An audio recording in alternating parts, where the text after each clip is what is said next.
is Reason Revolution. I'm your host, Justin Clark. Thank you so much for joining us this week. This week brings you another interview. I am so excited to have him on the show. He is the host of the Naked Mormonism podcast. Bryce Blankenagel, how's it going, sir? I'm fantastic. How you doing, Justin? I'm great. Thank you so much for coming on the show. I'm really looking forward to our conversation. Likewise. Thanks for having me on. You know, I just had you on over on my show, which is, I believe, airing tomorrow from when this airs. Yeah. And you enlightened me on some interesting aspects of the 19th century free thought movement that I was completely unaware of. So I'm stoked to be doing this whole guest swap thing with you. This is really fun. Yeah, absolutely. It's very cool. It's like a podcast swap meet. Before we started recording, we were sort of talking about the distinction between ex-Mormon and secular Mormon. So, you know, you're somebody who describes themselves as a secular Mormon. What is the difference between sort of that and what most people sort of think as an ex-Mormon? Yeah, that's a really good question to kind of start us off, because obviously people are Mormon or ex-Mormon, and that's oftentimes this excluded middle fallacy that pervades this community, and particularly the ex-Mormon subreddit, because people who are ex-Mormon are typically people who have been a member of the church and are not going anymore, and most of them have sent in their resignation letters through quitmormon.org or through the actual regular letter sending channel. But I haven't done that. I'm actually still a member of the church on their roll book records, which I found very useful in talking to Mormons, being able to say with honesty and sincerity, yeah, I'm a Mormon. And beyond that, I'm not practicing, I'm not believing, I'm a secular Mormon, because I grew up, just north of Salt Lake City in Utah. I was a part of this culture. I took the culture with me. I'm a product of Mormonism. And I didn't just leave that all behind when I stopped attending. So that's why I consider myself a secular, non-believing Mormon, but not exactly an ex-Mormon. And that's, kind of a very subtle distinction. But, people who are ex-Mormons, it's seen oftentimes by Mormons that they're these hateful, atheists who had a bad experience in the church, which isn't true. But if you introduce the idea of secular Mormon, then that's what I call myself. It kind of spawns a conversation instead of building a wall. So I like to use that term a little more. I think that's a terrific distinction. It's very much, from what you've described, it sounds like it's very much akin to people who describe themselves as being secular Jews. Yeah, that's a great analog. It's pretty much the same, and as secular Jews, kind of they run the gamut from their belief system of complete secularism to spirituality and whatnot. Same thing happens in Mormon culture as well. When people no longer practice Mormonism and no longer believe in it, they run the gamut of conspiracy theorists and spiritualists all the way up to complete rationalists and free thinkers and scientists. So it's kind of fun to see the analog kind of play out that way. I think it's super, super interesting, because I didn't really grow up with religion. I mean, I guess, you could sort of, in the most vague, broad sense possible, call me culturally Christian. I'm only culturally Christian by virtue of being an American, basically. But I grew up without religion. My parents were non-religious, pretty much. They weren't explicitly atheists, but they weren't religious either. So I don't really know what it's like to be in a system and leave it. So I'm fascinated by people who either are in a system and leave it, or those who, like you, have sort of done, I think, a very interesting and I think diplomatic thing, which is to say, yeah, I don't really buy into some of the supernatural stuff. I don't really have the beliefs specifically anymore, but I'm not explicitly out of this, because I do find the connection to it valuable, either with community or with, just connections with other people. So I think that's an interesting distinction, and one that I think is valuable. Yeah, absolutely. And it is, so I spend a lot of time, obviously I research Mormon history and put it into a podcast for a living. And I've spent a lot of time driving across the country and visiting Mormon sites, Mormon history sites. And a lot of them are put together by the church itself at, the Hill Cumorah, at Kirtland, at Nauvoo. They have all of these visitor centers. And those visitor centers are typically staffed by Mormon missionaries. So you come in and go to one of these visitor centers. They are there. Most of these missionaries understand at least a little bit of Mormon history, and they're there to tell you stories and share the Mormon culture with you. But the conversation is completely different if they know that you are not a Mormon versus if they know that you are a Mormon. So I find it very, that's interesting. I find a very important to go into these sites and be able to say with honesty and sincerity, yes, I am a Mormon. I'm a member of the church and I grew up in Utah, because then I can feel like I'm having an insider's conversation with these people, and the wall isn't there that I have to try and break through in order to get the real tour of it, right?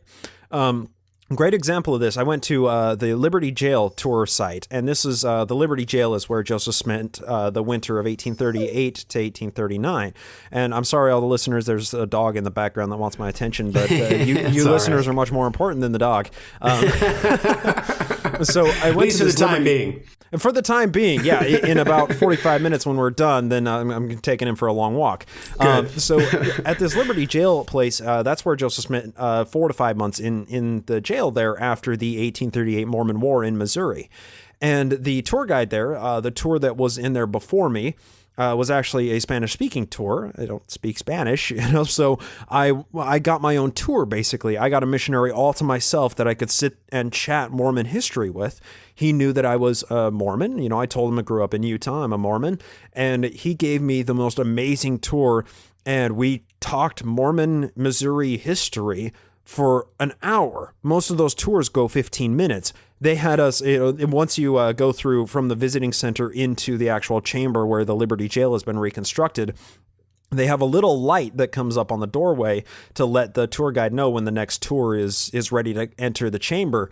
And that light was up there flashing for about 15 minutes before we actually moved on, because I kept asking questions and talking to him about the implications of the Mormon War and, what the response to the Mormon depredations in the Battle on Crooked River, being Governor Lilburn Boggs' Mormon extermination order. And that the terminology that was used in that was actually derived from Sidney Rignon's 4th of July oration. And, we were getting into these deep history topics, and I know if he thought that I was an anti-Mormon or that I am an atheist who is an ex-Mormon, that the tour wouldn't have gone like that. So I find it much more useful to use the term secular Mormon, and I think it better describes my situation. No, I think that's very, very interesting. I can't speak to that religiously, but I can tell you that whenever I go on a tour anywhere, because I'm a public historian by profession, and if anybody figures out that I'm an historian, I find tour guides like to step up their game a little bit. Oh, yeah. I don't know what it is. It's like they sort of like they get all prim. I mean, I remember I was taking this course in graduate school on historic site interpretation, and we went to the Benjamin Harrison home. For those who don't know, Benjamin Harrison was the only president so far to be elected from the state of Indiana. He's the only Hoosier president.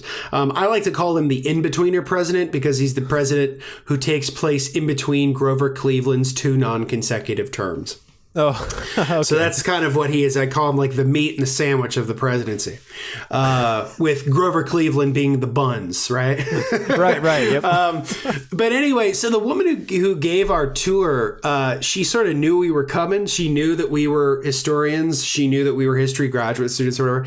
And so she stepped up her A game. And so a tour that would normally be somewhere between 45 minutes to an hour was nearly 2 hours. Right. Because she gave us everything. And I think in your example, you had a really rich and deep and enlightening conversation with a tour guide. Whereas for me, basically, I went out of that tour knowing a shit ton about the women in Benjamin Harrison's life, like his wives, his daughters, his family. But I almost knew almost nothing about him.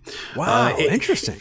It's because, the thing I think it's kind of interesting is that because the tour guides at the Benjamin Harrison home, they're all volunteers for the most part. I think there may be only 1 or 2 that are actually paid staff. The rest are volunteers, and they all have their niche. So if you get this one guy who gives tours there, you're going to get military history, and that's what he does. Oh, yeah. Yep. If you get the tour guide we had, you'll get sort of the women of Benjamin Harrison tour, which is what we got. If you get somebody else, if you get my former Indiana Statehouse tour guide colleague, my friend Jim, if you get him, you're sort of going to get like a presidential tour because that's what he's into.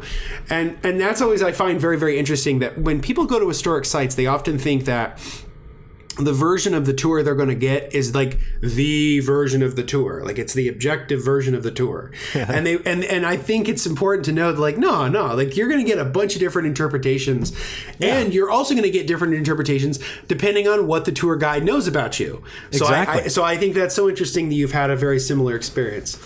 And yeah, and there's a level of conversation that a tour guide will introduce when they know where your level of understanding is, right?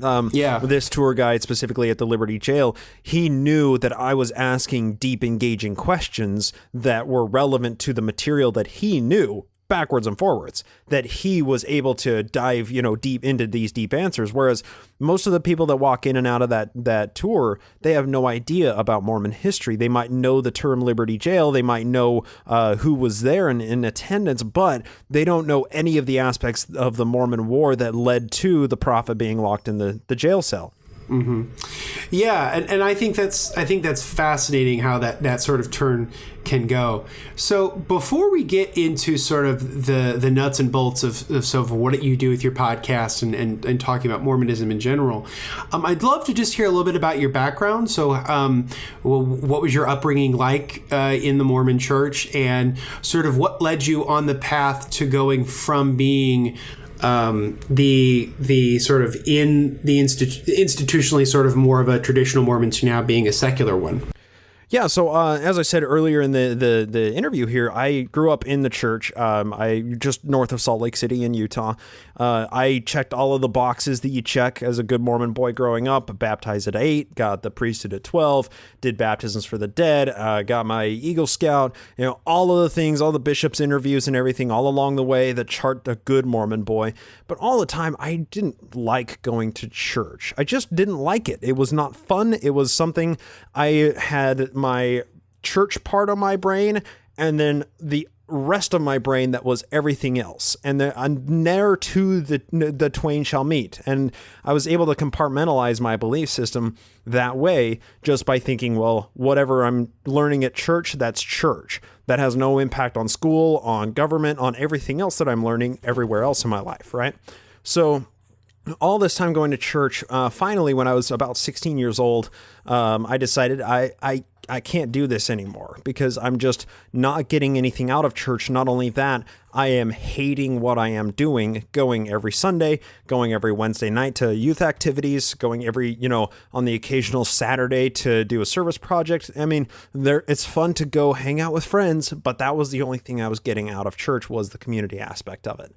So finally, I just told my parents that I don't want to go to church anymore. And kudos to them. They were very understanding and very loving. And they said, okay, we know that you'll, make the right decision eventually. But if this is what you think is best for you, then that's okay. You can do that. And from then, I just didn't really practice any belief. I didn't care about it. I guess you would call me, apatheist, or just apathetic. I didn't care, right?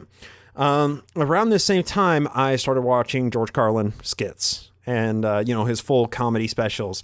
I had watched the South Park episode about Mormons, and that was the first thing that I had to put up on my, Mormons put it on their shelf, because you put things up on your shelf and you just ignore it.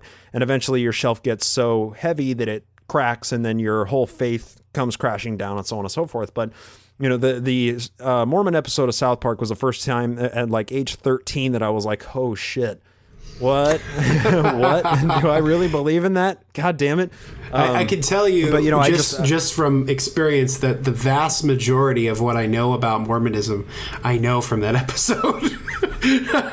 That's what so many people say, and I have to I have to give my props to Matt and Trey, because they did a fucking fantastic job on that show. Like, it's beautiful. It's brilliant. If you know Mormon culture, you realize just how accurate Gary is. Yeah. The Mormon boy that spawns the whole thing. Yeah, no, it's fucking brilliant. Absolutely. And historically speaking, it's fairly accurate. I was just going to say, I always thought it was it's fairly accurate. Yeah, it's surprisingly accurate. Awesome. Actually. Yep. So that's awesome. Anyway, all of this. I always got a kick out of the fact that at the very bottom they would say, "Yes, this is actually what they believe." Yeah, and they did the same thing with Scientology too. Yeah, actually, so they didn't do that on the Mormon episode. They did that on the Scientology episode. So I had already watched the Mormon episode of it. I didn't think a whole lot of it, but when I saw the Scientology episode and they printed "This is what Scientologists actually believe" at the bottom of the screen, I was like, oh fuck, what about the Mormon episode? How accurate was that? And that's when when I had to actually put it up on the shelf. That is so interesting. I didn't realize that they didn't do it for the Mormon one. Yeah. I think of those two so connected in my mind that yeah, that's so interesting, because I can just tell you just in my own background. So I was never a Scientologist, but I'm what you would sort of call a Scientology watcher. I've been a Scientology watcher for years. I have friends who are ex-Scientologists, and I kind of follow the inner workings of Scientology fairly regularly. I probably can tell you more about Scientology than I could probably tell you about Christianity. I just know so much about Scientology because it fascinates me. And it's the thing about Scientology is the same thing that fascinates me about Mormonism, which is that to me, Scientology is a quintessentially American thing. Hell yes. Like Scientology and L. Ron Hubbard is quintessentially American in this sort of this idea of boundless opportunity, of sort of rugged individualism, with this sort of concept of sort of making this sort of Nietzschean or a bastardization of the Nietzschean overman real. And in this idea of sort of, hitting the stage of clear and then sort of hitting the Thetan levels and things like that in Scientology. And it strikes me that on some level, and maybe you would agree with me in your research on Mormonism, I find Mormonism to kind of be the same thing, that only really in America could Mormonism have sort of become a thing. It couldn't have really happened in any other country. It's sort of quintessentially an American thing. Am I right about that? I totally agree. And also time frame, too. In not only America, but in 19th century America. I don't think that it could really crop up anywhere else. And to be completely honest, had Joseph Smith lived another 5 years, I think Mormonism would have fizzled out. He had grand plans, grand designs to move Mormonism out to the Texas territory, out to Oregon, out to these frontier badland places, but he never had any of those planned out. He never had any of them actually realized. It took the death of Joseph Smith and Brigham Young taking the Mormons out to Utah, where nobody would bother them, and Brigham Young was a brilliant businessman. It took him creating a religious theocracy in Utah for Mormonism to flourish. Other than that, I don't think Mormonism would have become what it is today. And to be completely honest, too, American history would be vastly different. How we settled the West, if not for the Mormons, would be completely different than it is today. Yeah, one thing that I found interesting that I didn't realize was when I visited Las Vegas a few years ago with my dad, we went and visited the Mob Museum. Oh, it's great, isn't it? Yeah. It's a terrific museum. And they sort of, at the very beginning of it, they give you sort of the origins of Las Vegas. And I just always sort of assumed that Las Vegas was maybe like an ex-Spanish colony that then became sort of a frontier town, which then became sort of the modern metropolis run by the mob kind of shit. Right. I didn't realize that Las Vegas was originally founded by the Mormons. Exactly. Yep. And that fact blew my mind. I was like, what? That's fascinating to me. So that's interesting. So in my cursory reading of Mormonism, and from what I've listened to on your podcast, which is, I think, truly, truly excellent, and I think you do for Mormonism what you sort of do for Mormonism what Dan Carlin sort of does in his Hardcore History, where he gives you these very long, amazing, well-researched, and very entertaining lecture series on historical topics, and you give so much beautiful context. I was very taken aback by your overview of sort of how the West colonized North America, going back to the exploratory period of Columbus and others, and how it led to the massive wiping out of the Native Americans, and how that plays in the narrative as well. So you've said that the sort of the making of the West would have been completely different without Mormons. What was it about Mormonism that shaped what would become the West? Well, I'll just start off by saying comparing me to Dan Carlin is an incredibly high honor, and thank you for that. That is that means a lot. Thank you very much, especially coming from an actual historian, because I'm just a history communicator as best as I can be. So thank you. You're welcome. And to answer your question about the colonization of Mormonism, they essentially had what no other cohesive group had of these disparate small companies of settlers out in frontier America. And that was, they had a community that they could rely on, and they were in a territory that nobody wanted. So they could do whatever they needed to survive.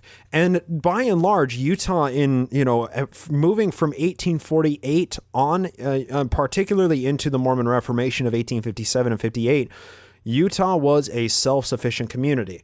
They had a string of immigrants coming in from all of the eastern states. They had the Perpetual Immigration Fund, which was bringing in Mormons from Europe. And they had this steady influx of people constantly moving across the plains all the way into about the 1870s and 80s. And the Mormons had this incredible ability to follow the prophet, and that's what Mormons sing. That's a child's hymn that they sing, is follow the prophet, don't go astray. And Brigham Young, as I said earlier, was an absolutely brilliant businessman. He owned a number of businesses before he met Joseph Smith and converted to Mormonism in 1832, and he became truly one of the few wealthiest men in America when he came out to Utah. And he had an ability to chart and graph and inventory every single possession that the Mormons had, and make the best out of all of that inventory and all of those goods. And he turned Utah into a self-sufficient community. When there were threats, he dealt with them accordingly. He exterminated the Native Americans. He exterminated what they saw as a rival group of people that were passing through on their way to California. That was the Baker Fancher Party. That was the victims of the Mountain Meadows Massacre in 1857. He did incredible things that only a true comic book villain could ever accomplish, but he is so much more sinister and bloody and disgusting than that. But he did it all as a malicious businessman who was looking out for the, building up his own kingdom and putting himself on top of this Mormon pyramid.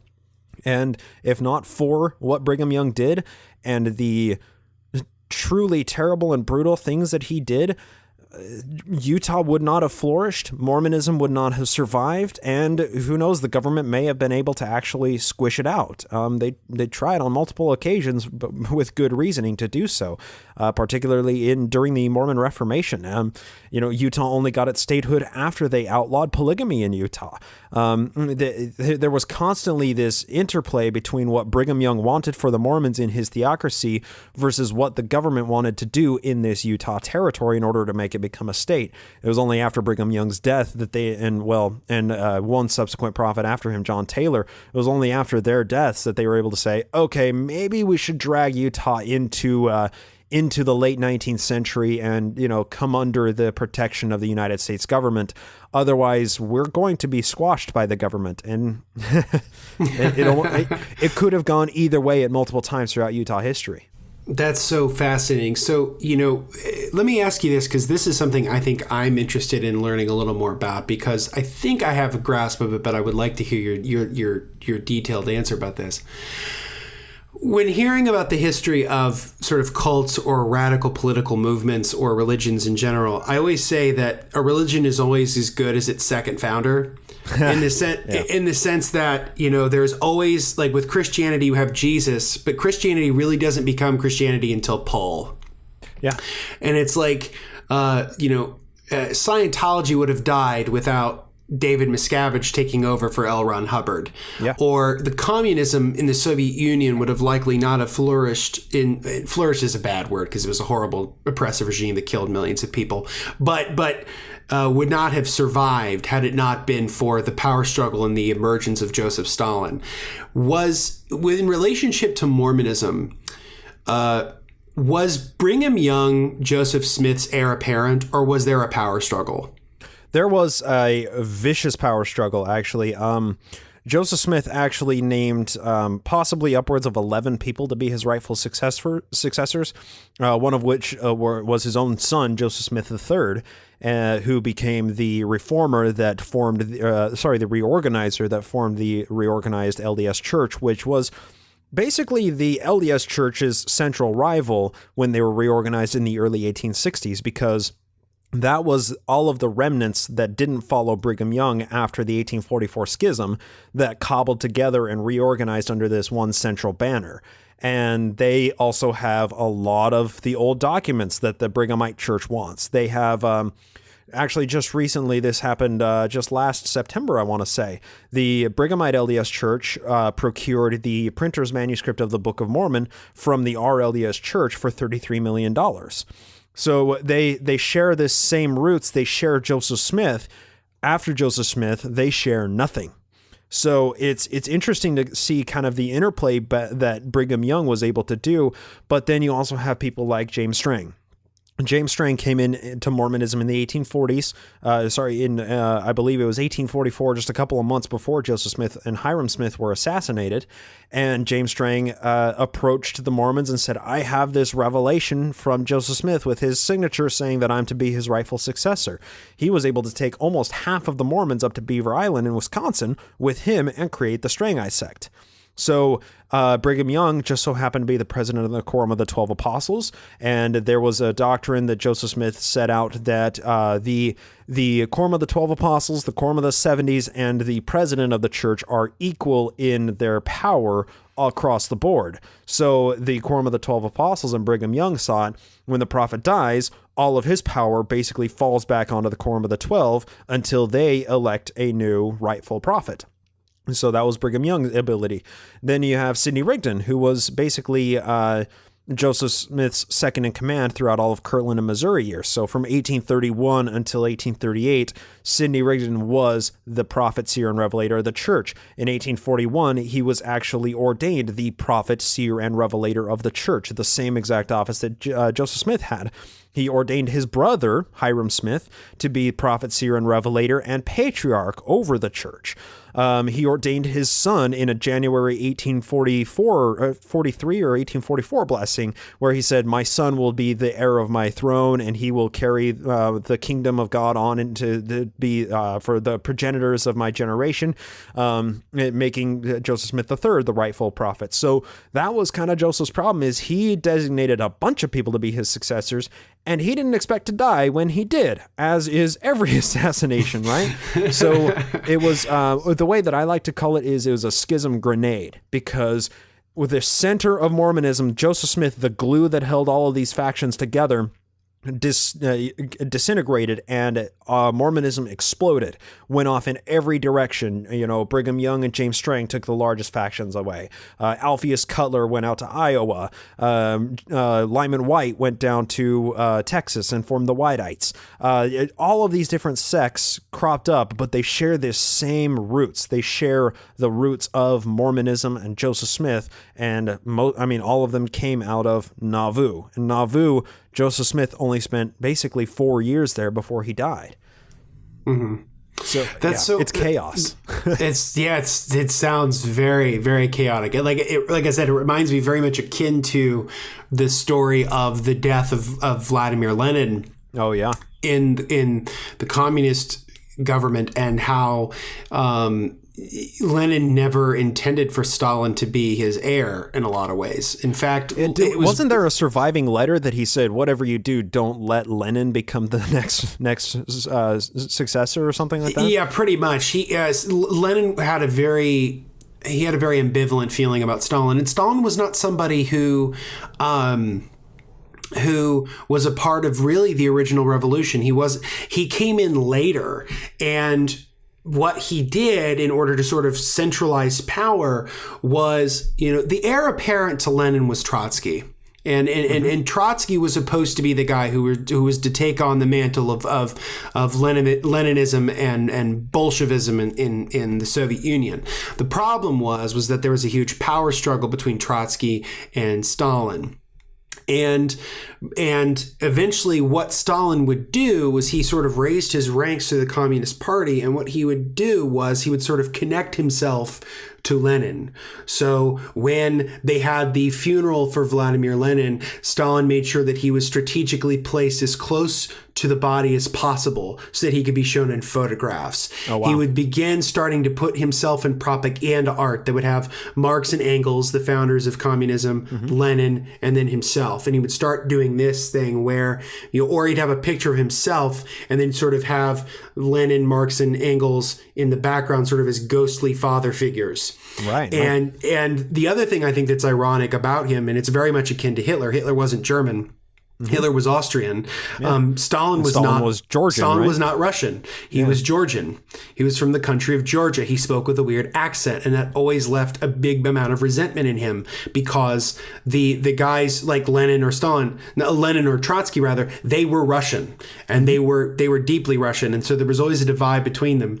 But eventually, he phases out a lot of Lenin's guys, and I mean, obviously, we've heard the classic stories about the horror stories about him literally killing people and then erasing them from history, making them unpeople, where he would take a photograph and literally Photoshop them out before Photoshop existed. Wow. And then of course, eventually, what happened was Leon Trotsky eventually basically decries what happens to the Soviet Union under Stalinism. He lives in exile in Mexico and then is subsequently assassinated by having an ice pick shoved in his face in 1940 by the Stalinist death squad. So Stalin was never the heir apparent. He was never intended to be the heir apparent, but used the mechanics of the government and used the mechanics of his own power to assert his power. And that led me to the question.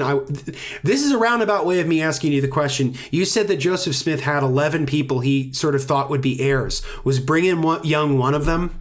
I don't think at any point he actually explicitly designated Brigham Young to be his rightful successor, which is incredible, right? I mean, you laugh at it, but it's not surprising. No, you see it's not at all. of these empires that are built under the same exact methodology, and it's what happens when you have an ideas guy that is killed before his time is realized or before he becomes the villain, right? And then you have the businessman who was his right-hand man for many years, who just sort of steps into the power vacuum and actually creates the infrastructure necessary to perpetuate the cycle, right? Yep. And Brigham Young did a systematic way of writing Mormon history. So when Brigham Young moved out to Utah, one of the first things they did was establish a printing press, and that became the Deseret News.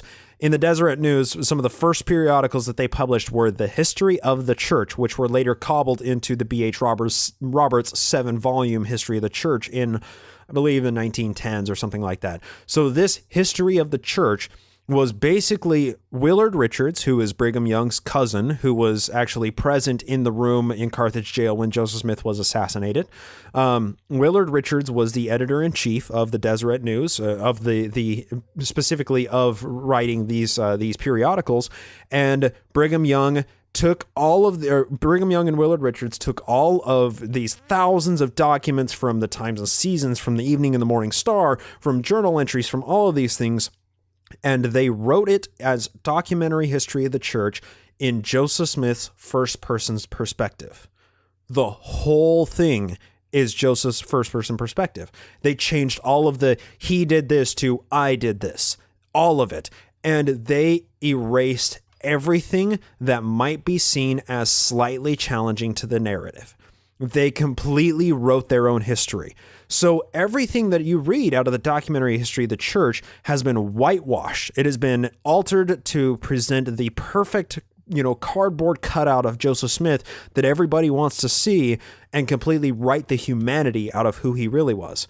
So then historians are left with the challenge of trying to construct the real Joseph Smith based on disparate records that they can collect from other resources and try and stay as far away from the documentary history of the church as possible because it's straight up propaganda, right? And it took Brigham Young and his calculating efforts and his cousin Willard Richards years of cobbling this all together and publishing it in order to create the narrative of Mormon history that most Mormons understand and believe about their founding prophet. Unfortunately, a lot of it is slightly altered and some of it is just completely fabricated. That is fascinating. That's absolutely fascinating. Which I guess that leads me to my next question, which is, what makes Mormonism different than Christianity? And do Mormons consider themselves Christians? And I guess otherwise, do other Christians think they're Christians? Because like the reason I ask this question is because I love politics. And a few years ago, Mitt Romney ran for president, as we all remember.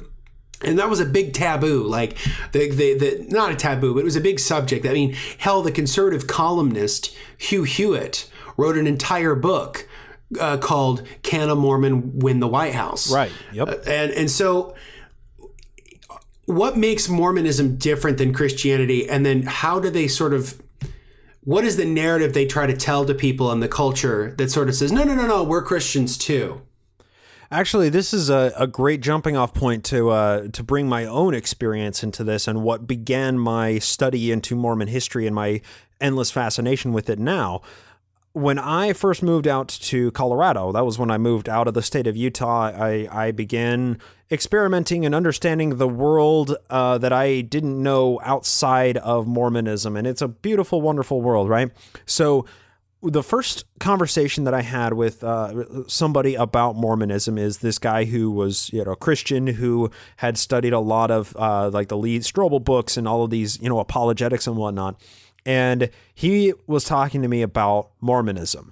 And he made the assertion that Mormonism is not Christianity. And I used the Mormon throwaway line, which is, it's the Church of Jesus Christ of Latter-day Saints. That Jesus Christ is in the actual name of the church. It is obviously Christian. So that was my understanding of it, and that was my way of countering what he said. But then he started introducing some subjects or some topics about Mormon theology and Mormon history that I didn't understand, that I was completely unaware of. And he said, read this book, go watch this documentary series, and come back to me and we'll talk about it then. And I did. And suddenly I realized, okay, Mormonism is not the Christianity that most Christianities are. It is Christianity 2.0. It's college grade Christianity.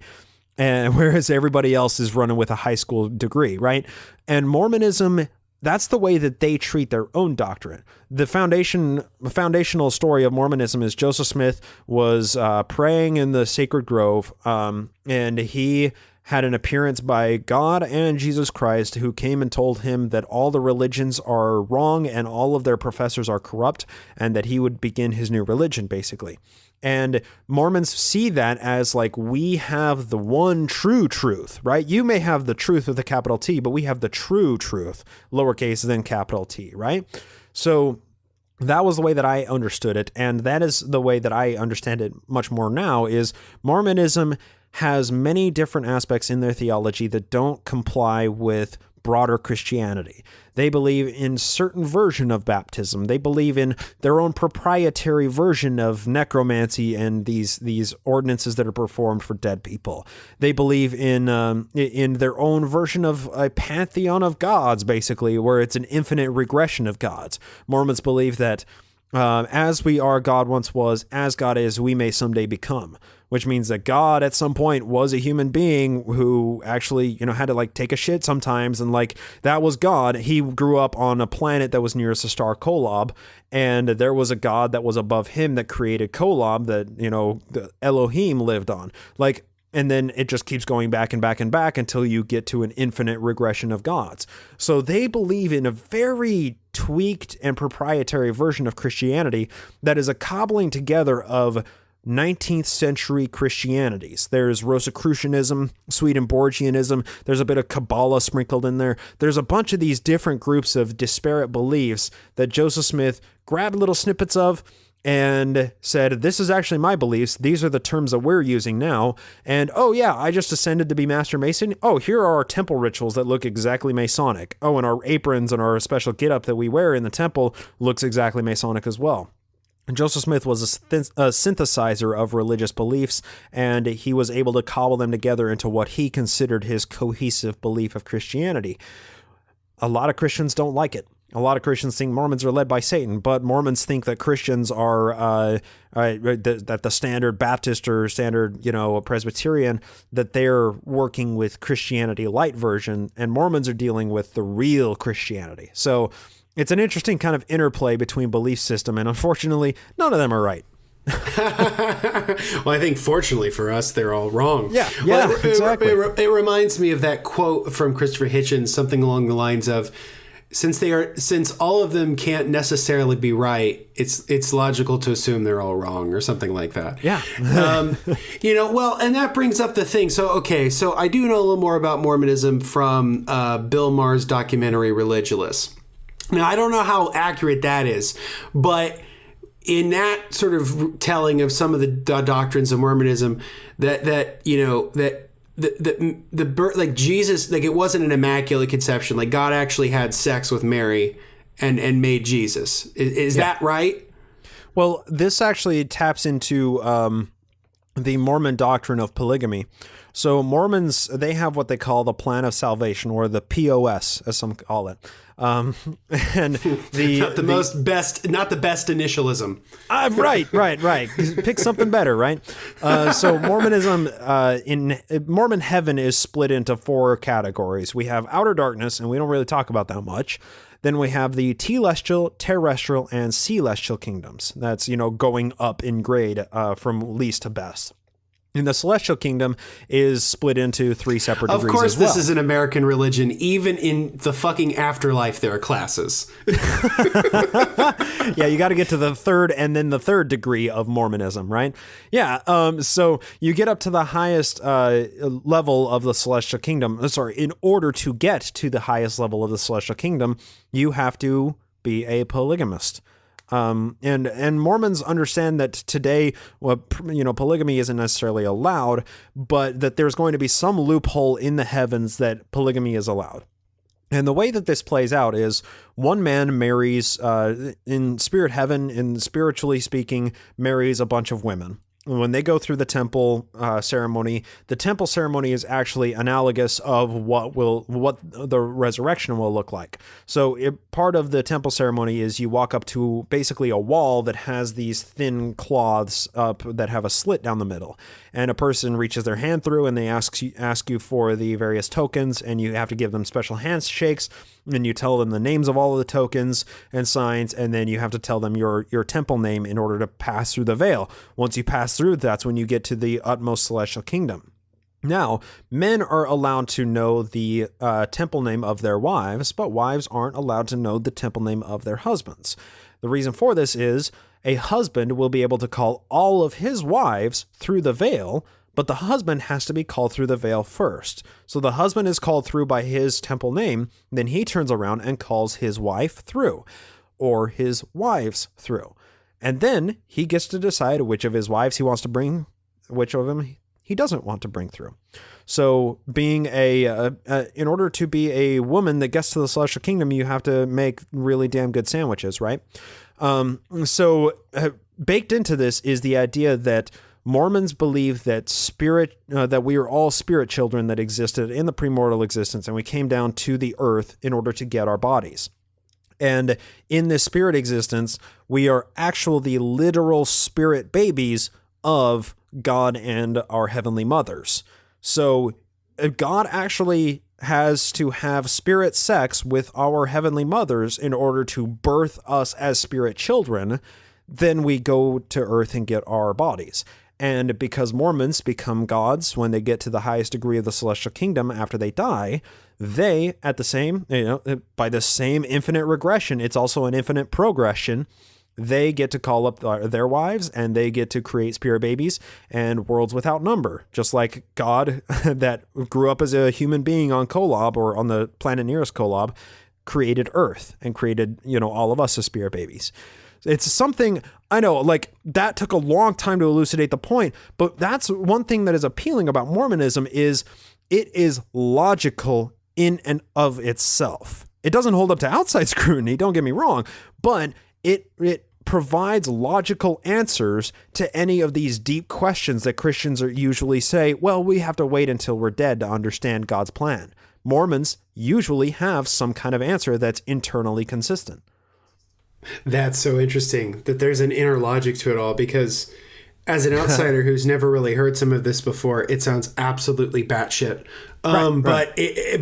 But that's because I'm not in it, right? Like if I was in it, there'd be a whole other thing. I guess that leads me to a question that maybe is hard to say fully, but I'd love to hear like a quick answer about, which is,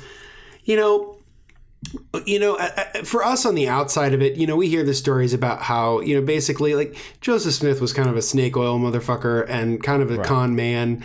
And the whole reason he wanted to do this because he wanted to fuck the neighbor or whatever. Can you explain to me what you really think Joseph Smith's motivations might have been? I know it's hard to do with the lens of history, and I know we talked about it earlier, but like, we know what the church wants you to think are his motivations, but what was it about the time period he was in, the circumstances he was in, that sort of, what do you think motivated him to do this? Because it's one thing to say, I want to fuck the neighbor's wife. It's a whole other thing to say, I want to fuck the neighbor's wife, and I'm going to create an entirely logical internal system of celestial mechanics to get to me fucking that neighbor's wife. Man, so this is, if you asked me this 3 or 4 years ago when I was first starting my studies of Mormonism, I would have a much more cogent answer than I do right now. Unfortunately, I fall into the same trap that all history students and, historians like myself fall into is, I don't know, man. I have no fucking idea what Joseph's endgame was. I have no idea what got him up every morning. What I do know is he grew up in poverty. When he was a very young child, he was somewhat comfortable. Then his dad lost all of the family's money on a shitty business deal. That happened a lot. And because there was no social safety net whatsoever, welfare system wasn't created until, the 1930s or whatever. They didn't have any way of making money except by treasure digging and digging wells and, occasionally farming, working as hired hands. The Smiths grew up on absolute rags and, table scraps, and I feel bad for them, obviously. Joseph Smith was a treasure digger. That's how he made his money in the 1820s. He used what was known as a seer stone to scry for buried treasure. He would take a stone that he would anoint with oil, put it in his hat, put his hat around his face to exclude the light, and then he would see shit. And I think he would see shit because he also was taking some of that anointing oil in himself, and it was infused with something that would cause you to see shit when you're actually staring in complete blackness, right? Yeah. So he was searching for buried treasure this way, and it was very magically inclined. But he obviously had motivations for money. And how old was he when he was sort of started Mormonism? How old was he when he supposedly had these visions? So he was born in 1805. The Mormon religion was founded April 6, 1830. He was 25 years old, 24 actually, because he was December 1805. He began writing the Book of Mormon supposedly just the year before that. However, he had it in his mind that he was going to write a book, or that he wanted to, find some golden treasure this way, these golden plates, for probably 4 to 5 years before that time. Now, yeah. Well, the reason I ask is because I was listening to, I think it was Joe Rogan's podcast, and he was either talking with Michael Shermer, Steven Pinker, and they sort of started with talking about like cults, and they went into sort of talking about the difference between a religion and a cult. It was Michael Shermer, because Michael Shermer's written a new book about immortality and the afterlife and sort of secular and religious conceptions of it. Okay. So they were sort of talking about the difference between a religion and a cult, and the subject was broached about Mormonism, and I didn't know if it was accurate but somebody mentioned something along the lines of like that Joseph Smith sort of started laying out what would become Mormonism as early as when he was 14. No, and I don't know. No. I would say that's not accurate, but Joe Rogan's response was hilarious. He was just like, well, what the fuck? Like, 14-year-olds are full of shit. Like, they lie and make shit up all the time. Like, yeah, right? Why the fuck would you listen to somebody who's fucking 14? Like, when I was 14, I knew shit. Like, right. Well, the thing is Joseph never told anyone about the plates until about 1826, 7, really. He claimed that he was visited by an angel in 1823, but that was something he wrote about after it all happened. It wasn't until much, much later where he actually told the story of the angel coming. That was 1832.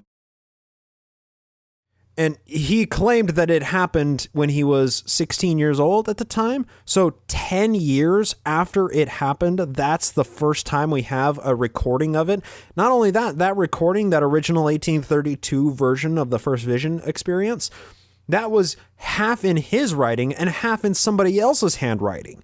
So it's not even all his account from his own hand.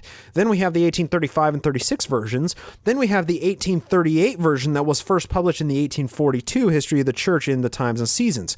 That is the first time that it really said that he was 14 years old. He was out praying in the grove. He had just read James 1:5, and that's when he was appeared to by God and Jesus as two separate corporeal beings. That's the version that Mormons know today.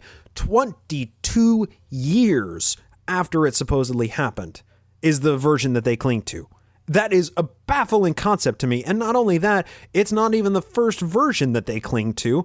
It is an altered, legendary version of the first vision experience that was first recorded in 1832, 10 years prior to when the 1842 version was actually published. Like, the versions of the first vision is something that when ex-Mormons or when Mormons read and they learn and they understand the historical context that comes into play, that is what we call a shelf breaker, because they see how the first vision experience has changed and altered over these times in Joseph Smith's life.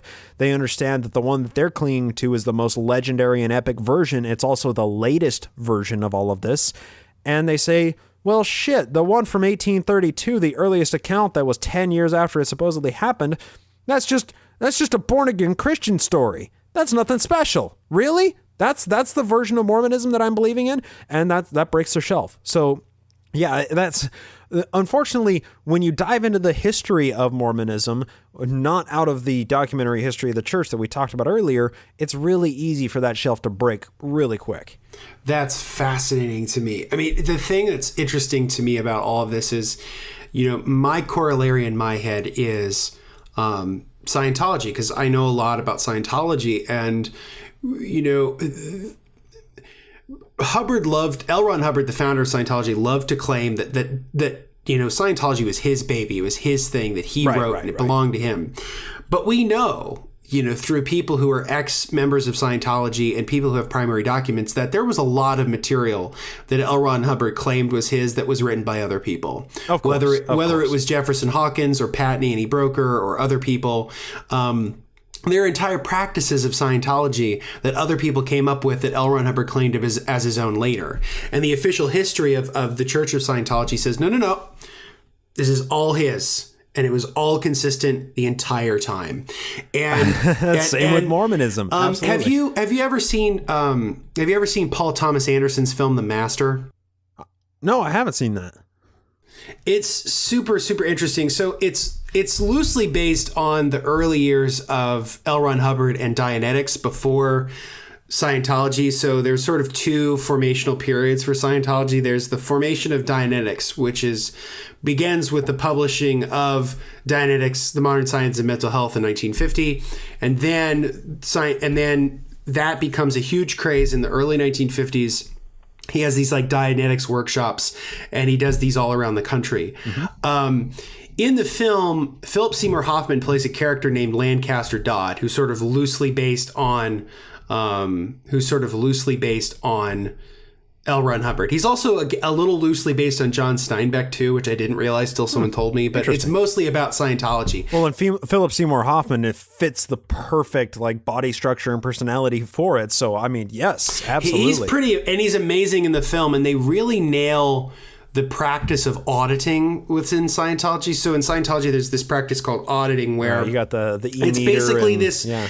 It's this very interesting practice that's like, it's like psychoanalysis, but a weird version of psychoanalysis where these days they use the thing called the e-meter where you hold the cans and the needle goes. But back then it was more than that, where basically it was a constant repetition of questions until you sort of broke the other person. And there's this like great scene in between where Joaquin Phoenix's character keeps getting asked the same question by Philip Seymour Hoffman's character, and it sort of breaks him.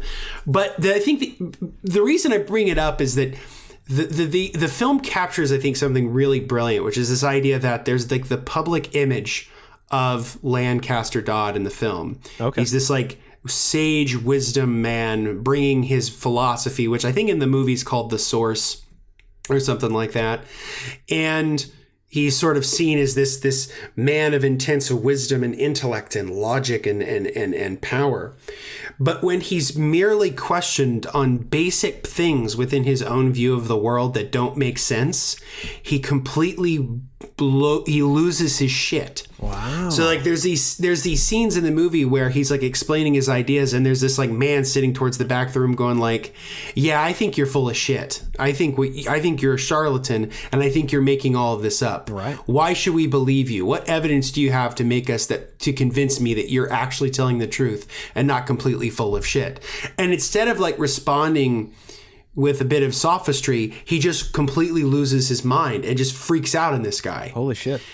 And what the movie tries to convey to you is that like Joaquin Phoenix's character is like this broken guy who finds this weird cult and sort of gets involved in it or whatever. But what it shows you is that the cult maker isn't that much different from the cult initiate, that they're often very alike. And that they're actually very broken people. And I like that the film really captures the difference between the public and the private self. Oh, yeah. And L. Ron Hubbard had the same thing. And I imagine in your research on Joseph Smith, especially in terms of what you've described with sort of the hagiography of the church's history of Smith and the church or whatever, that there's sort of a private Joseph Smith and a public Joseph Smith. And as you said eloquently earlier, the twain shall never meet. Yeah. Well, yeah, let me throw out an example that I actually just happened upon while I'm in preparation for episode 89 of my show, where I talk about Joseph Smith being arrested. And he had written in the Nauvoo Charter this line where the mayor of town could basically write a writ of habeas corpus to any other government official, and it holds true. And so he was arrested and was supposed to be delivered to the Missouri government in the wake of the 1838 Mormon War. He was supposed to face trial for robbery, arson, and high treason. Before he was taken across the Mississippi, they delivered this writ of habeas corpus to have him released, and he gets taken up to Quincy and to Monmouth, Illinois, where he's heard by one Judge Stephen A. Douglas, who would be very nice. Yeah, whose affiliation with Mormonism would be a political beneficial to him in the early 1840s, but served to be one of his chief liabilities in the late 1850s. So Stephen Douglas basically said that the arrest warrant had extinguished its statute of limitations and that you should release Joseph Smith based on this writ of habeas corpus.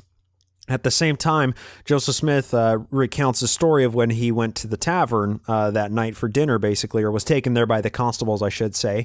And a man comes bursting into the door, and he says that at all times that he was in Monmouth, there were mobs who were eager to get a sight of the prophet. He doesn't tell the detail that they were actually erecting a gallows in the city square because they wanted to lynch him. But he does say that they were eager to get a sight of the prophet, quote unquote. And he recounts this story of when he was sitting down to dinner, a man bursts into the door, gets past the armed guards, and says, "Joseph, which one is Joseph Smith?" And Joseph replies, "I am the man." And the guy says, "I have this Kirtland bill from the Kirtland Safety Society," which was the church's basically counterfeit money banking company. And he said, I have this $5 Kirtland bill, and I'll be damned if you don't redeem it. Joseph Smith says, "Oh, I paid him back," and the man went on his way begrudgingly because he wanted to kick up a fuss. He doesn't tell any of the details of what actually happened about the man wanting to try and kill him, about the mobs outside trying to lynch him and, drag him out of the possession of the constables to just take him into the public square and hang him.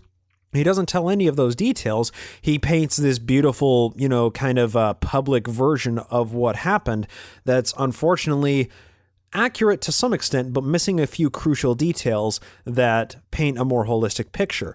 And that's the public face of Joseph Smith that has been recounted and that Mormons know. They know him as this suave, cool, always has a fun, quip to throw out there, always has some kind of insight into the situation. But when you dive into the real Joseph Smith, you see that there's a disparity between the public version of Joseph Smith that the church kind of embraces and the real Joseph Smith and who Joseph Smith was behind closed doors. And there's this wonderful expose that was published on Joseph Smith by a guy named Joseph Jackson, who integrated himself into the Mormon community in 1844, I believe it was, and he published his expose after Joseph and Hiram Smith were assassinated in 1844. And you can find Joseph Jackson's account. It's I think it's only like 19 pages. I would recommend reading it on SydneyRigdon.com. It will blow your mind, but he tells all of the insider track. He tells about the Joseph Smith that he knew when he got, fast-tracked onto the inside of the Mormon underground. He tells about Joseph Smith telling his women, which were, his polygamous wives, that if there was a man that he wanted put out of the way, that all he would have to do is tell his women that this man was a Missouri official, and they would, get together with him that night at one of the brothels. They would mix in a little white powder into his drink, and then his body would be dumped later. Joseph Jackson tells this story of Joseph Smith wanting to get together with this guy named, I believe it was Samuel Brown, who had plans to create a submarine. And Joseph Smith had the idea that this submarine would be, that they would take the plans for this submarine to the Russian government once they had moved the Mormons out to Oregon and settled. They would take it to the Russian government and combine together in order to overthrow the American government. This is all based on this one guy's account, this one vicious anti-Mormon who, integrated himself just for the purpose of expose. And there's a lot of historical conjecture surrounding his account, and it's one of the hot topics in the Mormon communities is how much of Joseph Jackson's account can be trusted. But that being said, we have the propagandized version of Joseph Smith we read out of the history of the church and from these, friendly biographies of him. Then we see exposés and we see other journal entries that show the Joseph Smith behind closed doors that does not exactly mesh together with the public face of Joseph Smith and the cardboard cutout that some historians have painted of Joseph Smith. So I think that's a wonderful interpretation. Knowing the different Joseph Smiths can get you a lot further in understanding Mormonism than just thinking about or just studying the brightened up, shinied up, white out version of Joseph Smith. Yeah, and I agree. I mean, I feel the same way about L. Ron Hubbard. That Hubbard was an incredibly complex man who was so much motivated by his desire to be validated by people. Oh, I'm sure. Dianetics, he genuinely believed that Dianetics was going to get him the Nobel Prize. I mean, he genuinely believed that it was going to revolutionize psychology, psychiatry. He thought that he would be accepted by everybody. And when that didn't happen, that led to an incredible amount of resentment and frustration.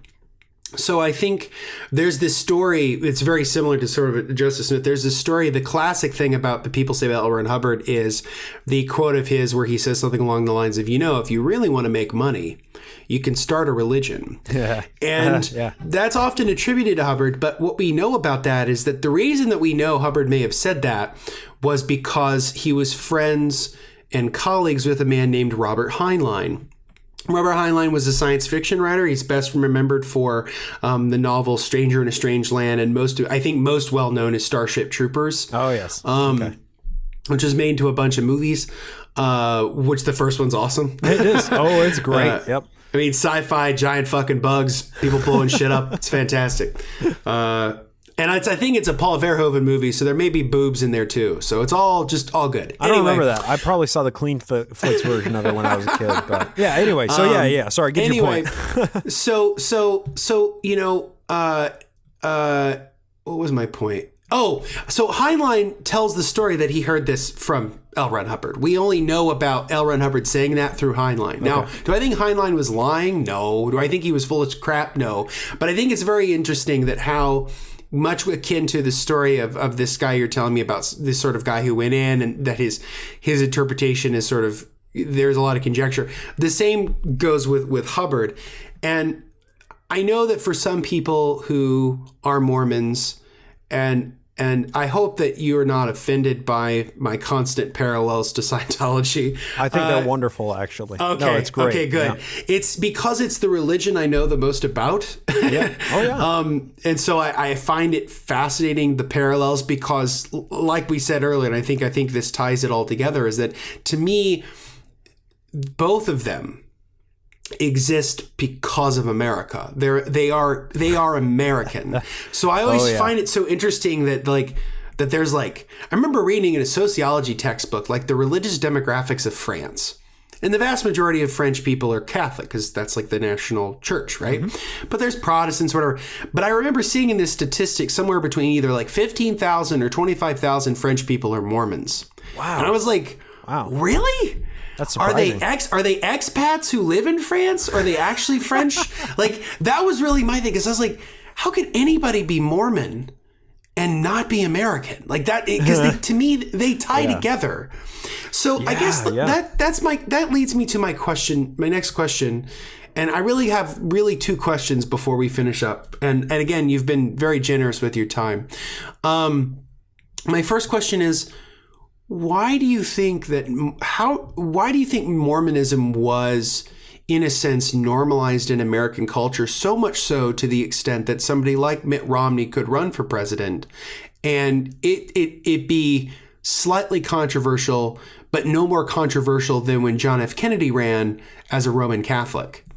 Yeah, that's actually a pretty simple answer. It's the church's PR campaigns. I mean, the church's PR department is, one of the best out there for any organized religion, because so many Christianities are comprised of these disparate groups that are not led by a single cohesive body. Mormon Church, the Mormon that everyone knows, the Mormonism out of Utah, the Brighamite LDS Church, it's run by a quorum of 15 people that are the executive directors of everything.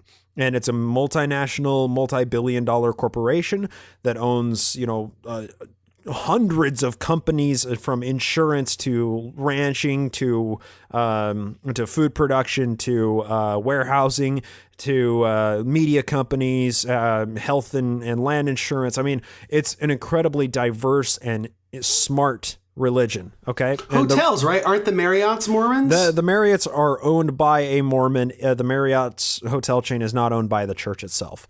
Okay. But it's owned by an extremely wealthy Mormon. So, and he's, kind of plugged into the upper echelon, the elite, as I like to call them, right?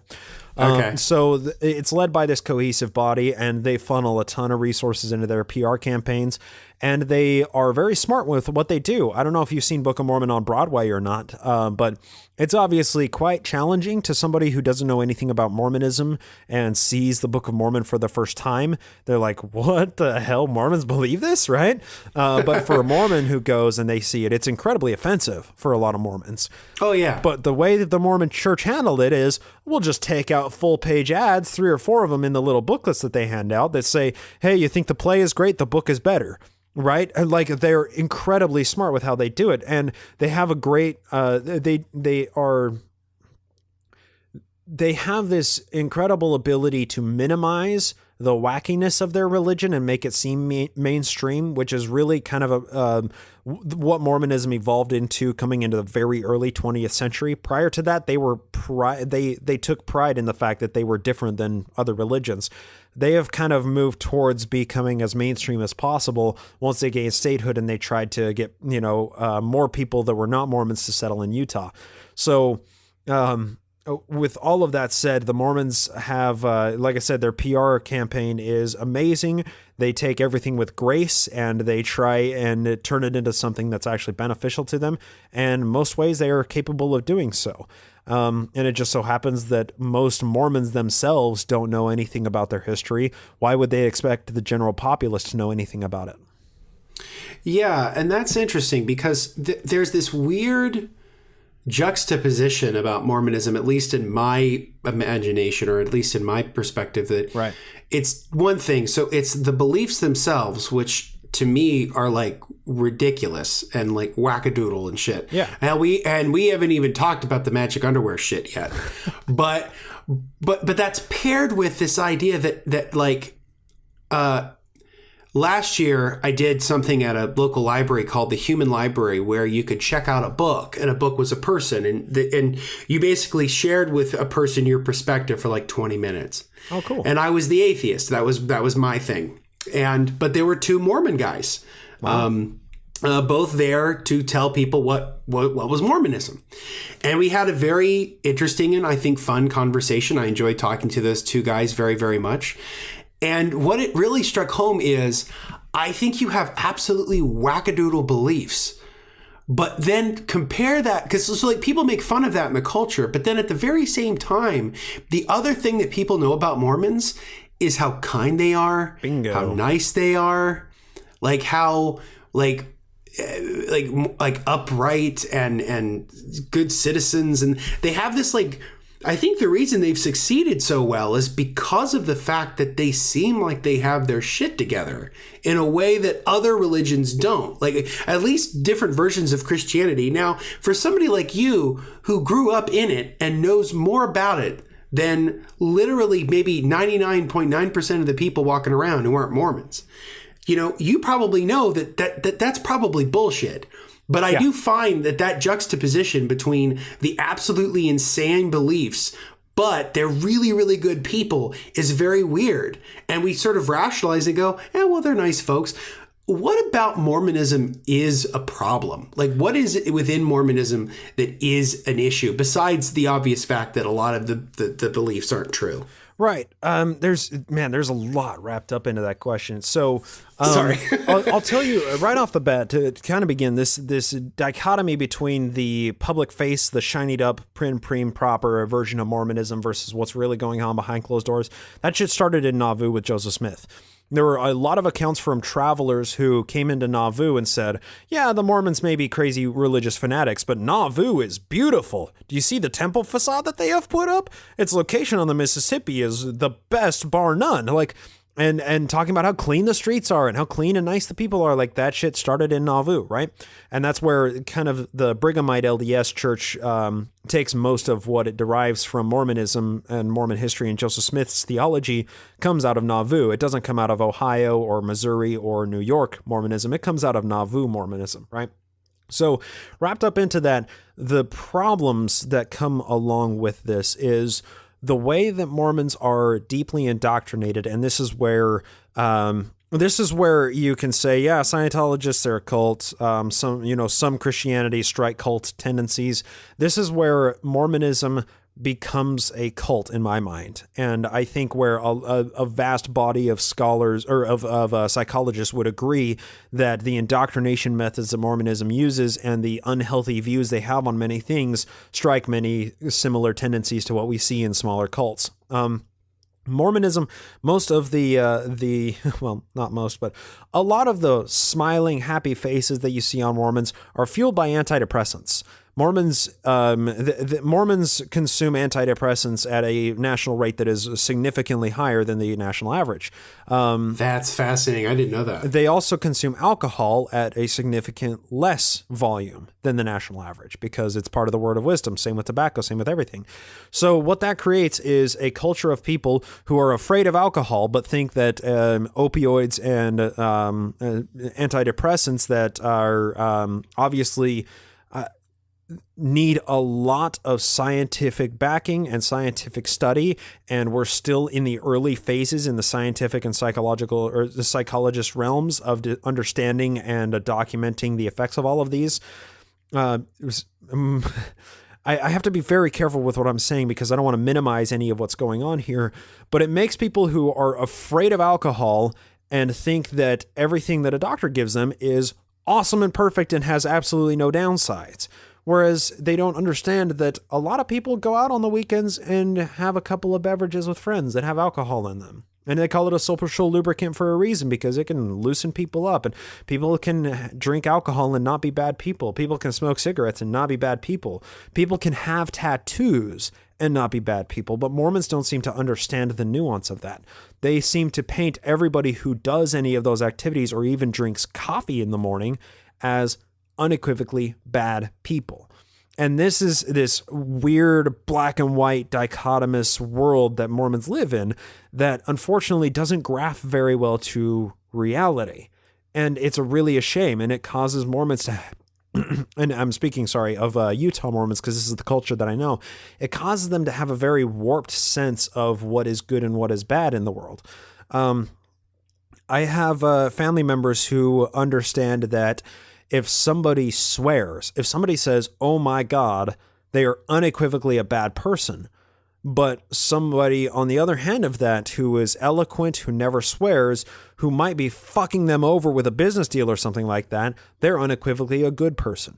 So it's just, it's this entire, look, like, I'm trying to think of a way to give a compliment sandwich to the Mormon church here. I credit Mormonism with so many good things about my personality and my culture and my work ethic, and so many things that I champion my own personality for, I can attribute back to the Mormon religion. How much I was socialized with people of my community where I otherwise would never have had those opportunities outside of the Mormon church. I can attribute those good things to the church. But the baggage that comes along with that in so many aspects is appalling and disturbing, and it causes people to do things that otherwise they wouldn't do, and it causes people to justify immoral actions and not think about things critically. All of that said, I have to append onto that. Mormonism, all you have to do is look at the statistics of Utah when it comes to antidepressant use and suicide rates. And Utah has an increased suicide rate compared to the national average, and teen youth suicide rates in 2011, they were double the national average already, and they saw a 141% increase in the 5-year period from 2011 to 2016. And that happens to be right inside the middle of when the church released the November 2015 policy, where they basically said gay people who practice living in homosexual relationships cannot be members of this church. There's a lot more nuance to it, but and you see a spike in teen suicide rates, particularly gay teen suicide rates at this time. There's a lot of ugly shit that happens in the church that is covered up by this shiny white facade. Yeah, and I would imagine that to certainly be the case, as it is with most, if not all, organized religions. The reason I asked that question is because the one thing I did know a little bit about is the Mormon Church's very complicated, if not problematic, relationship with race.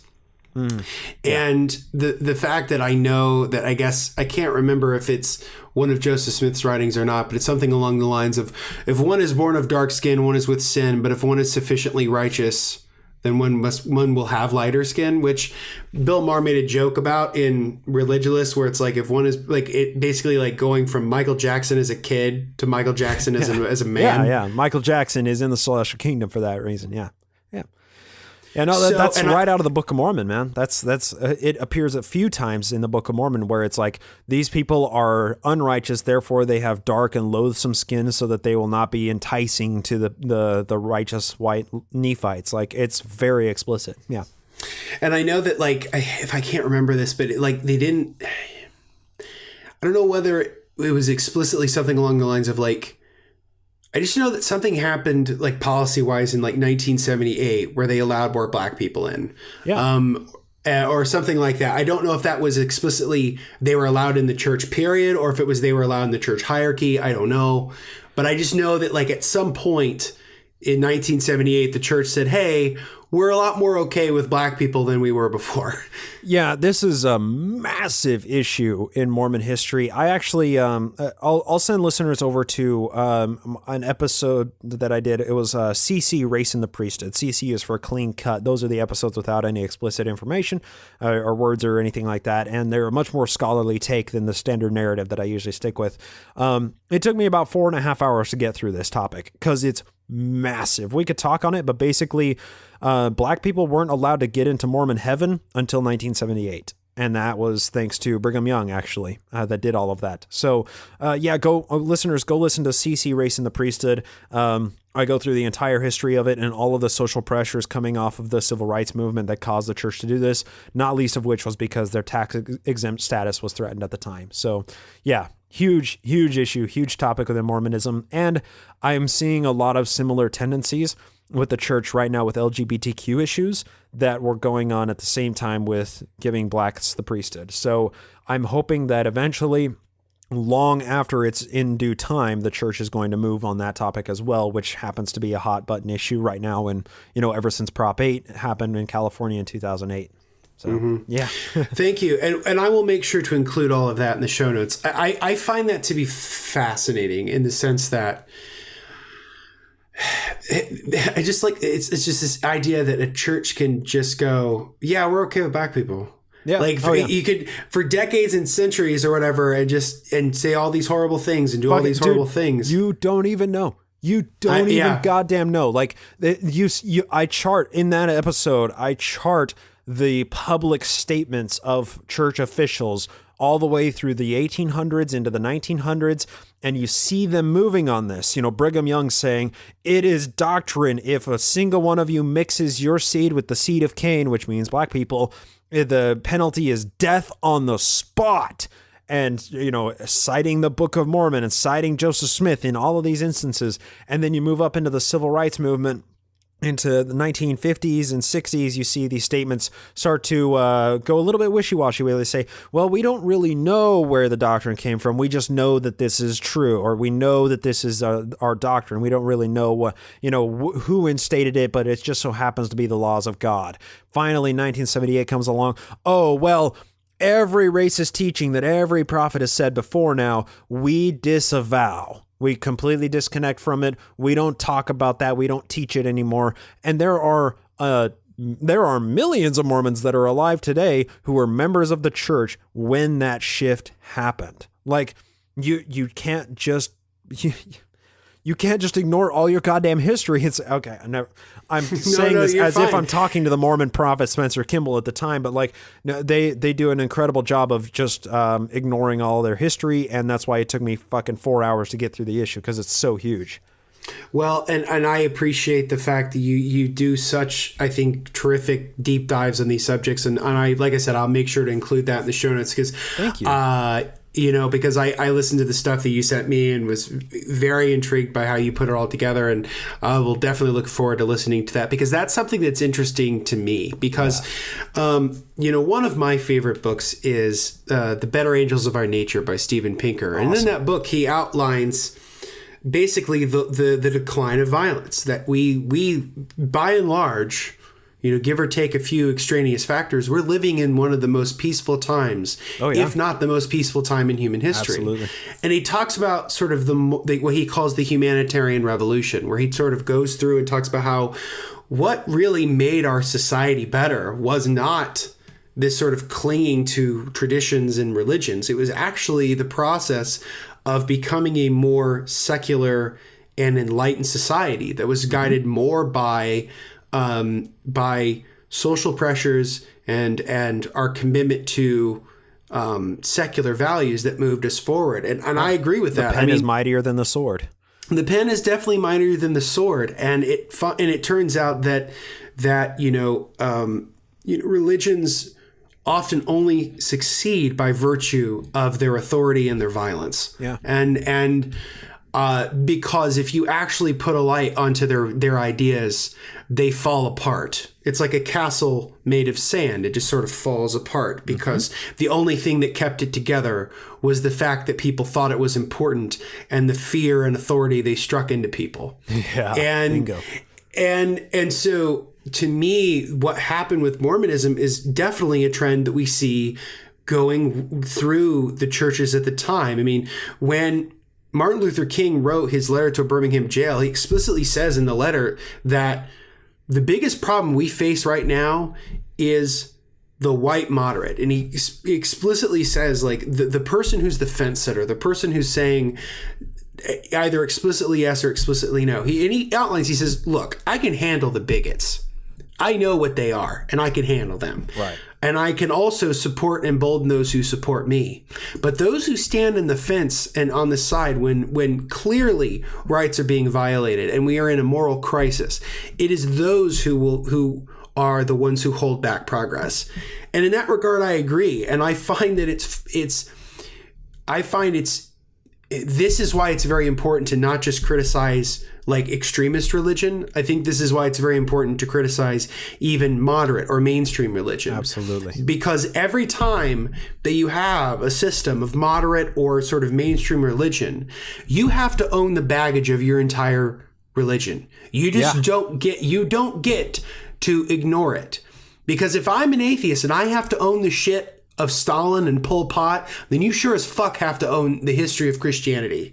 And you have to own the history of Islam. You have to own the history of Mormonism. You have to own the history of Scientology. Yeah. And this is, that's where I find the value of historical thinking. And I'm like you on this, and I get passionate like this as you do, that in studying history, you truly realize how much religion is propped up merely by authority, and that, there's this quote by Michael Sherlock, which I quite like, which is that Christianity did not spread by the quality of its truth, but by the quantity of its violence. And that is absolutely perfect. Absolutely. And I think that's true, because the truths that religion supposedly can give us, we can gain in a secular way. And we don't have to have them. And more than that, the lies that it teaches us can only be found through a secular methods, right? I mean, when somebody says, I believe that God drowned all of the living things on the entire planet, except for one family and all of the animals that we see in pairs on a boat. Okay, you can only believe that if you're taught that shit from a very young age and you're indoctrinated to believe it. Secularism is the way to destroy that myth, right? Only through secular methods and non-religious thinking can you say, wait a second, logistically speaking, how the fuck did the kangaroos get to Australia, right? You have to apply secular rationality and skepticism to this. You cannot apply religiosity skepticism to this. You can't say, oh, fucking, Noah, that's bullshit. Except Muhammad, he actually did hop on a horse and ascend to heaven. You cannot do that, especially because obviously Islam is an Abrahamic religion. But I mean, like, you can't divorce yourself from one religion and say it's bullshit, but say this religion is okay and what it believes in is true. No, secularism and skepticism is the only way to pull the veil off of all of the religions that they hide behind. I totally agree. And to me, I think the only way in which learning about religion is, I think, valuable is in sort of, I think, two forms. One, I think it sort of inoculates you from bullshit, which I think is the other thing that's kind of nice. I think once you learn about religion and you learn about, particularly if it's like Christianity or Islam or Scientology or Mormonism or, Jainism, whatever, when you kind of learn about its practices and you sort of learn its in and outs, you realize like, okay, well, that bit doesn't make sense with this bit. Right. And how would that fit in with that?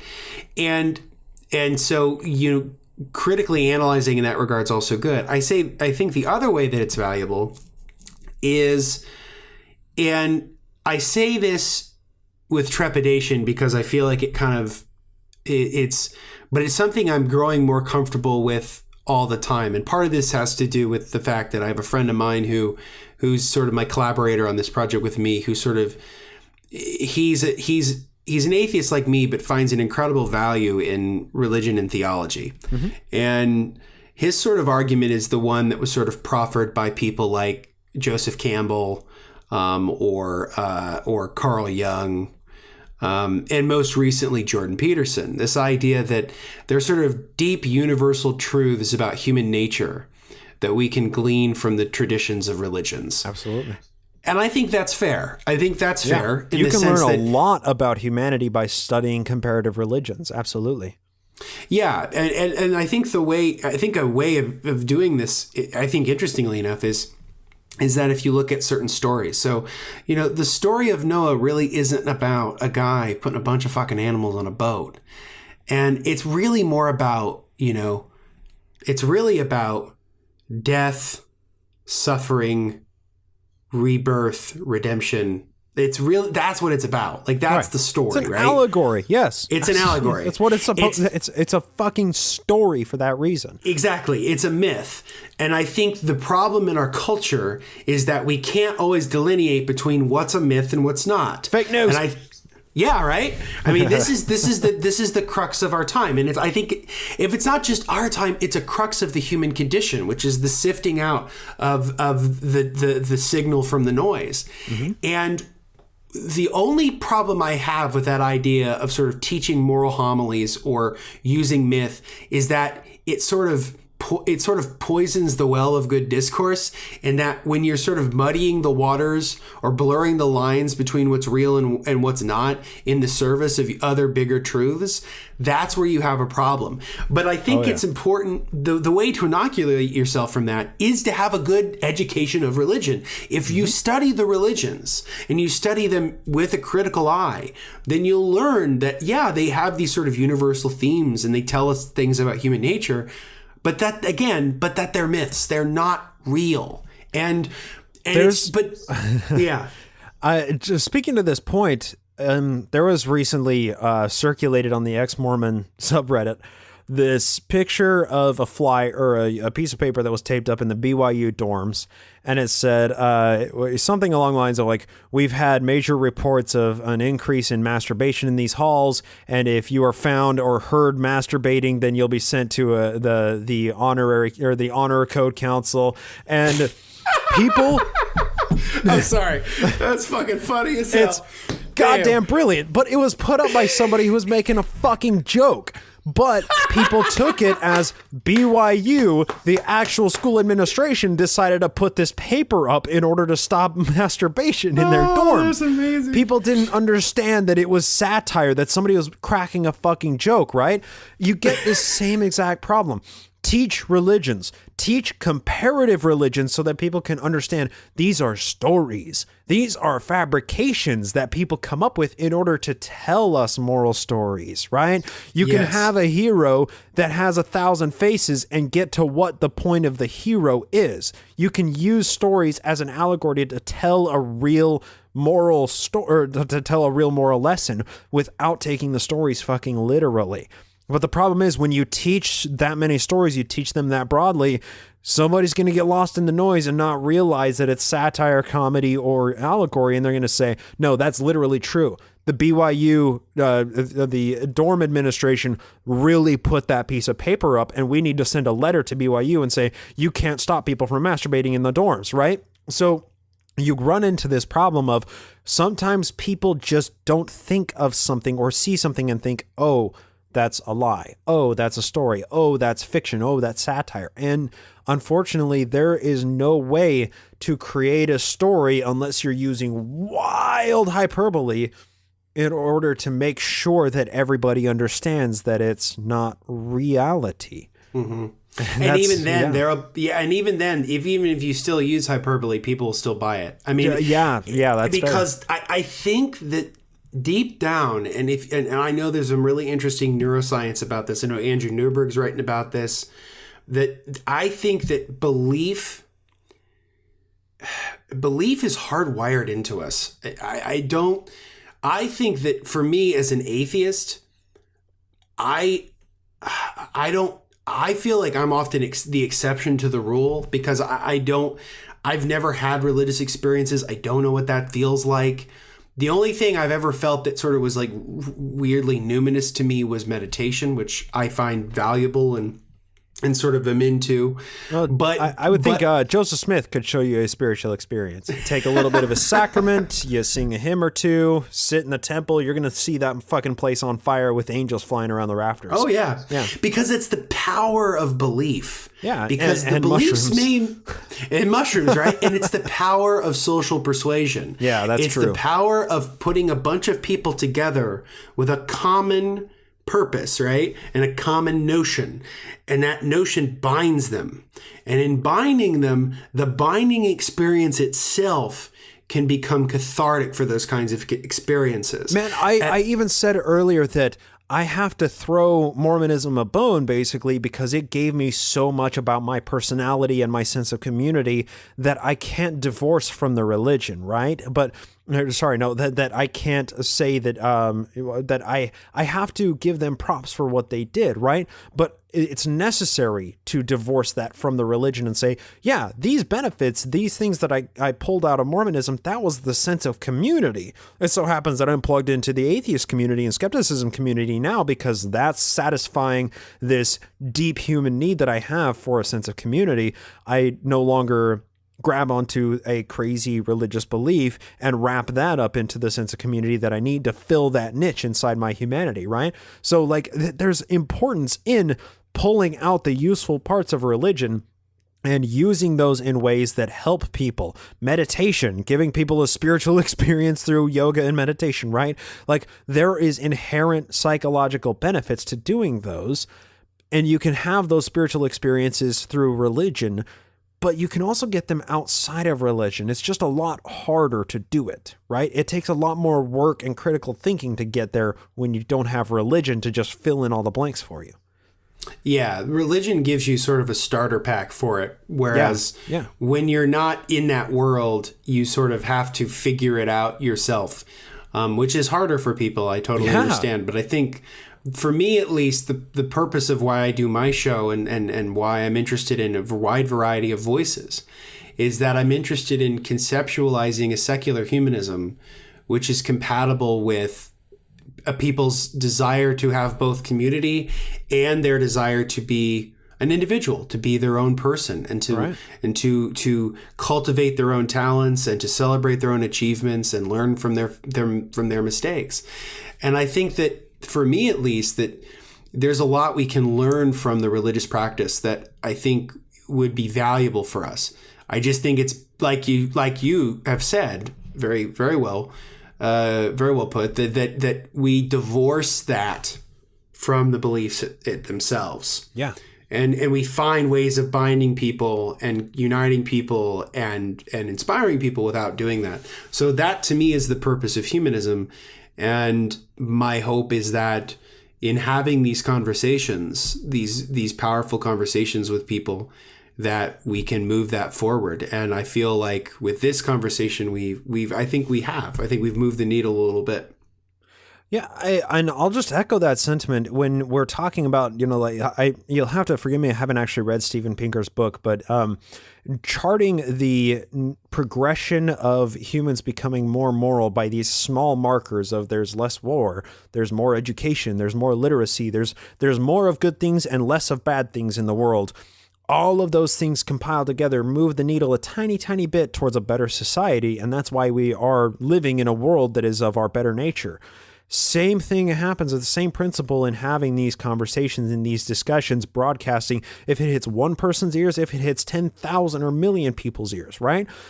Having that conversation, all of it contributes to moving that needle a tiny bit closer to a better reality in which we can all share. And I think that's a noble goal. It doesn't matter the audience. It doesn't matter how profound something you say is. Just the simple fact of us having a conversation like this, that's what is making all of us a better human beings and a better race, even if it's by the smallest of measurements. Yeah, absolutely. As Michael Shermer said in his book, The Moral Arc, he said, "I don't believe in utopia, nor do I believe in dystopia. I believe in protopia, the idea of gradual progress over time." Wow, and that's kind of exactly what I believe. And it's not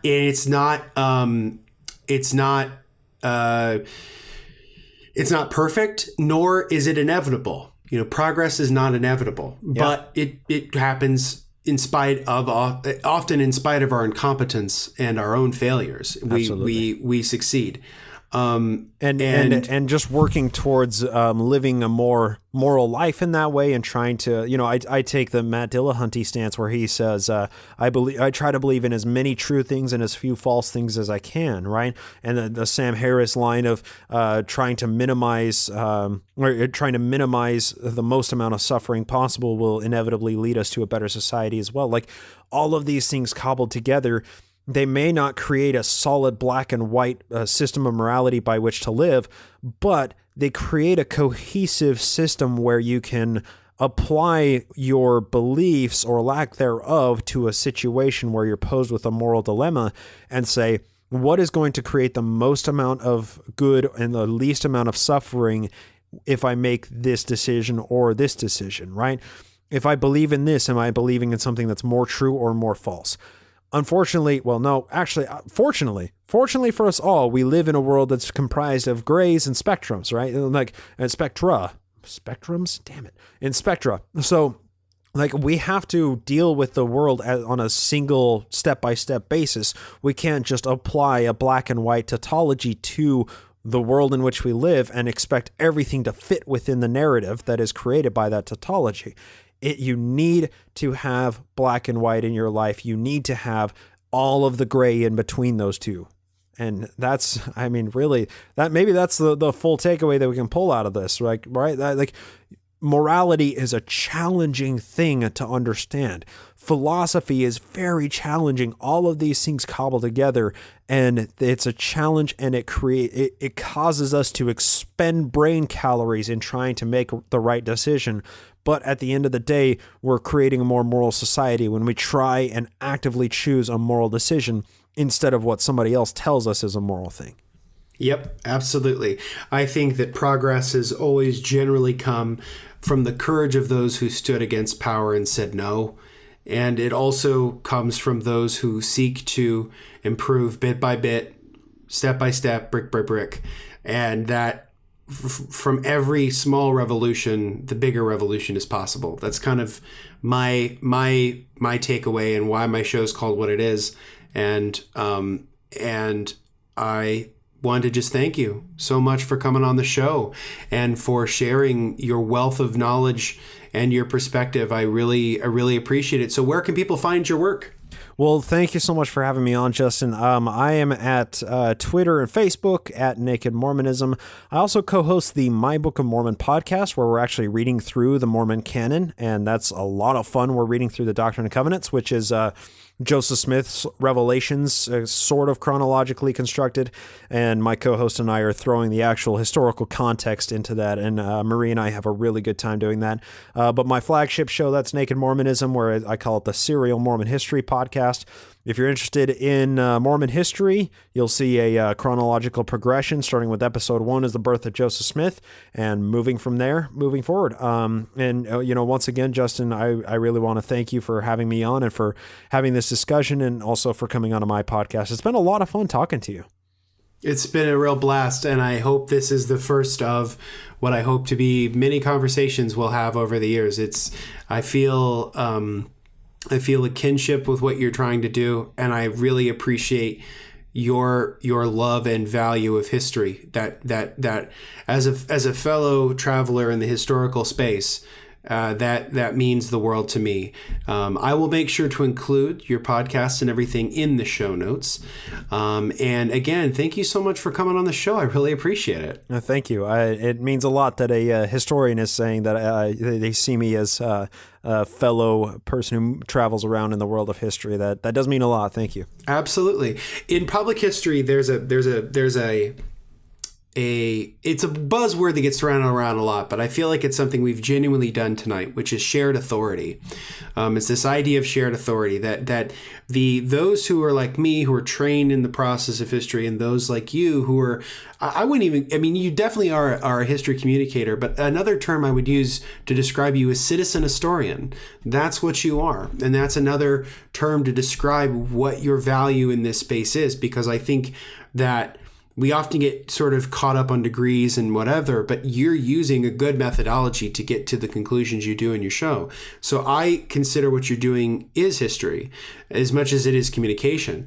So what we've done tonight is the process of shared authority, and that we have worked together, and we have sort of had a dialectic about history that has allowed for us to have a better understanding that we wouldn't get if it was just, me just working on an exhibit or you just visiting a museum. So I think that that's incredibly valuable. And that's the first time I've heard that, actually. That's, wow, I'm going to have to appropriate that entire point, not just the terminology, but the entire point in the future. That's really, no, that's actually awesome. I absolutely love that. Thank you for sharing. It's something we talk about a lot, and it's something that we find very, very valuable. The concept of shared authority goes to an historian named Michael Frisch, and he's written an entire book about it. That's a classic in my field of public history, because public history is a pretty new thing. It only goes back to the 70s. So as a professional discipline. So, but anyway, again, thank you for coming on the show. As always, you can find me on Twitter, Instagram, Facebook, YouTube, and Tumblr at The Daily Clark. You can check out our website, reasonrevolution.org. All episodes and available content are there. Check out our Facebook page, facebook.com/reasonrevolution. We're nearly to 1,300 likes.